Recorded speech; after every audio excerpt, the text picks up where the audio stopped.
আমরা স্বাধীনতা পেয়েছি, কিন্তু স্বাধীনতার মজা আমরা পাই নাই। ৭১-এ আমাদের উপর জুলুম করেছে পাক হানাদার বাহিনী, আর ৭১-এর পর আমাদের উপর জুলুম করছে আমাদের ভোট দেয়া নেতারাই। চিল্লায় বলেন ঠিক কিনা? এজন্য নেতা বানানোর সময় বুঝে শুনে বানানোর দরকার আছে না নাই? যারা কোরআন পছন্দ করে, ইসলাম পছন্দ করে, আমরা তাদের সাথে আছি না নাই? আপনি কোরআন নিয়ে যদি রিসার্চ করেন অবাক হয়ে যাবেন।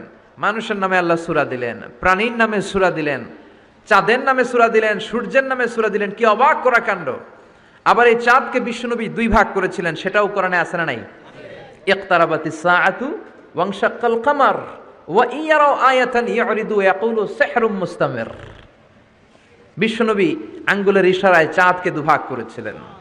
মক্কার কুরাইশরা এসে বলল, আব্দুল্লাহর বেটা মুহাম্মদ, তুমি যদি আকাশের পূর্ণিমার জ্বলজ্বলে চাঁদকে 2 ভাগ করে দেখাতে পারো, তাহলে বিশ্বাস করব যে তুমি নবী। আর যদি দেখাতে না পারো, তাহলে তুমি নবী নও।